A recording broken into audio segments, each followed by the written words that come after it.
நம்ம ஜென்ரலா ஒரு ரேபிஸ்ட் என்ன திட்டுவோம், என்ன கேவலமான ஜென்மமா இருக்கானேடா இது அப்படின்னு சொல்லிட்டு, என்ன மிருகண்டா இது அப்படின்னு சொல்லி திட்டுவோம். ஆனா நம்ம மிருகத்தோட கம்பேர் பண்ணக்கூடாது. ஏன்னா மிருகம் வந்து ஒரு நல்ல ஜென்மம் தான். மிருகத்தோட கம்பேர் பண்ணி மிருகத்தை அசிங்கப்படுத்தக்கூடாது இல்லையா? டெல்லியில கேங் ரேப் நடந்த விஷயம் எல்லாருக்கும் தெரியும். ரேப் முடிஞ்சோடனே மக்கள்லாம் அது ரொம்ப சீரியஸா எடுத்துக்கிட்டாங்க. ரேபிஸ்ட்க்கு தண்டனையும் வாங்கி கொடுத்தாங்க. அதுக்கப்புறம் தண்டனை வாங்கி கொடுத்தோன்னே மக்கள்லாம் பயங்கரமா கொண்டாடினாங்க. பட் அதோட முடியல, ரேப் தொடர்ந்து நடந்துகிட்டே தான் இருக்கு.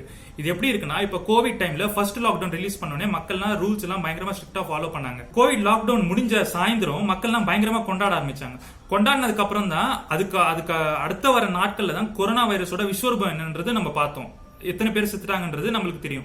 இதுவும் அதே மாதிரி தாங்க. இதெல்லாம் ஏன் சொல்றேன்னா, நீங்க ஒரு மாசத்துக்கு கண்டினியூஸா நியூஸ் பேப்பர் வாங்கி படிங்க, ஒரு மாசத்துல எவ்வளவு ரேப் நடக்குதுன்னு உங்களுக்கே தெரியும். இதுல பாவமான விஷயம் என்னன்னா, ஒரு சில ரேப் சீன்ஸ் எல்லாம் வெளியே நியூஸ்ல வரவிடுவாங்க, மத்ததெல்லாம் வரவிட மாட்டாங்க. இப்ப கவர்மெண்ட்டுக்கு ஒரு ரேபிஸ்ட்க்கு எப்படி தண்டனை வாங்கி கொடுக்கணும்னு உறுதியா இருக்காங்களோ, அதே கவர்மெண்ட்டுக்கு இந்த ரேப் சீன்ஸ் எல்லாம் நடக்காம இருக்கிறதுக்கு, ரேப் எல்லாம் நடக்காம இருக்கிறதுக்கு என்ன மாதிரி பிரிவென்டிவ் மெஷர்ஸ் எல்லாம் எடுக்கணும்ன்றது கவர்மெண்ட்டுக்கு தெரியணும்.